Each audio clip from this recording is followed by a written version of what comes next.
O motivo de nos reunir hoje é só gastar energia ou para fora energia que a gente conteve durante o tempo da quaresma, mas uma energia purificada. Então, o valor de estar aqui reside em gastar energia, manifestando a vida nova, da qual todos, ou pelo menos a maioria de nós, experimentamos pelo batismo.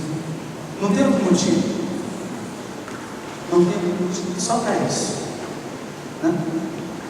E os cristãos dos inícios, da era cristã, os inícios da igreja, eles faziam isso a noite inteira. Uma vez no ano, eles ficavam a noite inteira, até de manhãzinha, só fazendo isso, contando histórias sobre Jesus, para lembrar da beleza de Deus que ele manifestava, e fazendo festa, comendo e bebendo juntos, dançando, se alegrando, para mostrar o valor e a importância que a Páscoa possui para eles, possuía para eles. Então, essa vigília, ela é, portanto, a atividade mais importante que os cristãos têm para fazer hoje, a não ser cuidar dos doentes quando eles não podem estar conosco. Não existe outra atividade dos cristãos. Então, parabéns para vocês. Parabéns para vocês, parabéns para nós, que gastamos esse tempo para manifestar a importância que a Páscoa tem.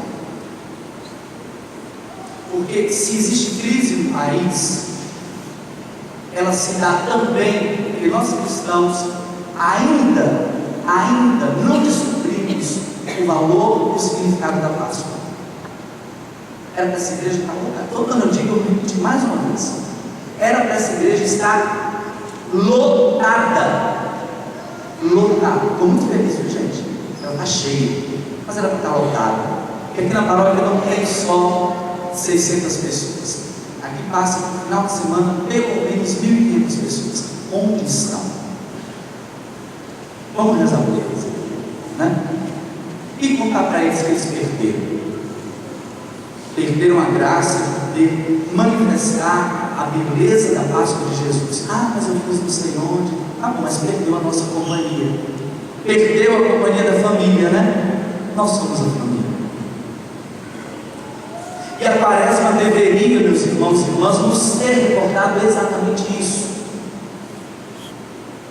Ter recordado que a fé é tomar parte na vida de Jesus no contexto de uma família dilatada, uma família maior, que se gosta, que cuida uns dos outros, que briga também, toda família a gente briga também, mas que depois de cada briga sabe reconciliar-se. E se não consegue se gostar mais, talvez como antes, pelo menos consegue amar, porque reconhece no outro, por menos que goste, a imagem e semelhança de Deus. Essa é a maravilha da Páscoa.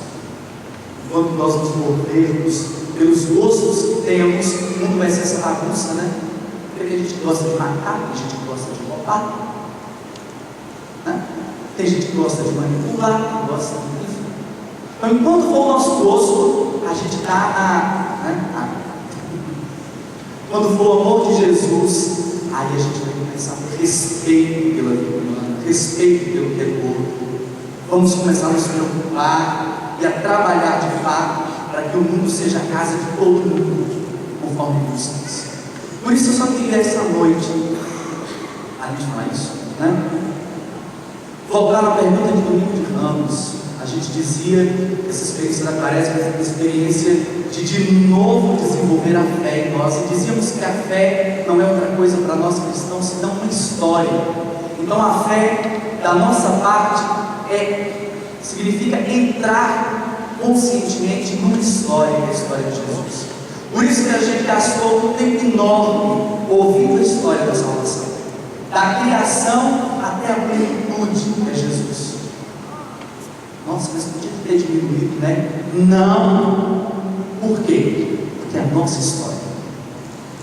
A crise tem também o esquecimento da história, Nós somos um povo que esquece.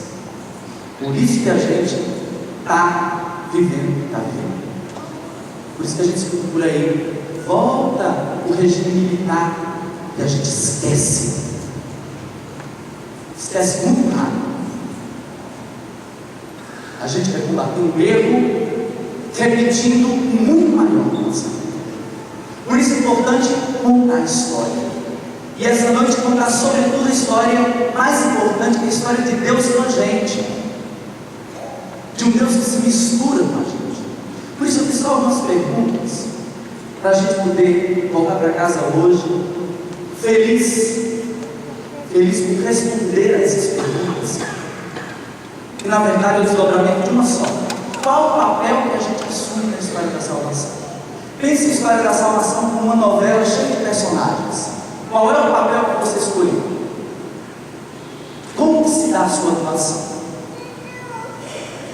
Se você, eu, nós somos semelhança de Deus que cria, como é que a gente usa a nossa inteligência para criar? O que é que de novo a gente tem feito? Quais são as novidades que a gente consegue plantar no seio do mundo para sair desse lamaçal, né, do qual fomos metidos? Lembrando aqui do lamaçal da Samarca, inclusive.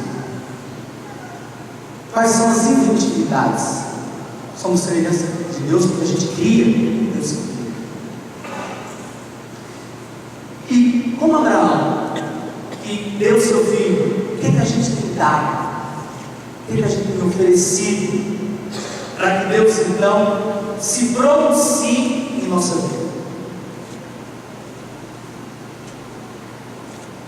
Abraão não negociou. Nossa, meu único filho, nossa, seu filho. Deus pediu a Abraão: toma. Será que a gente cristão fica negociando? Sobretudo tempo, né? Ai, mas 2 horas e meia de celebração? Ai, meu Deus. Nossa, todo domingo na missa? Meu filho quer fazer a primeira comunhão, tem que ir na missa todo domingo? Somos cristãos que negociamos ou somos cristãos que assumem o papel de Abraão? Ou somos como Moisés, que ao experimentar o poder de Deus que salva, a gente se faz livre e divide essa liberdade com os outros, carrega os outros para a liberdade, guia os outros para a liberdade? Como que a gente é? Ou será que a gente é mais uma pecinha nessa engrenagem que a gente tem aí? Como os hebreus eram uma peça da engrenagem lá no Egito. Mais um papel que a gente tem. Será que a gente é esposa de Cristo de fato? Isaías diz que Deus é nosso esposo. Será que nós somos cônjuges fiéis? Ou será que a gente tem outros maridos? Não sei, o marido se torna amantes. Será que a gente adulterou a fé? Será que a gente desposou do Deus que a gente imagina, que a gente cria, do nosso tamanho, segundo a nossa imagem? Ou será que a gente lembra que Deus sempre nos supera, sempre nos surpreende? Nessa relação então de aliança, será que a gente tem gastado então o nosso tempo, devotado o nosso tempo para cumprir aquilo que Jesus nos pede quando nós, pelo batismo, mergulhamos na vida dele, que é nos ajudar mutuamente a viver então a vida nova, a vida pascal? Será que a palavra de Deus, ela encontra em mim, em você, em nós, terreno fértil para germinar? Será que essa terra é irrigada com assiduidade,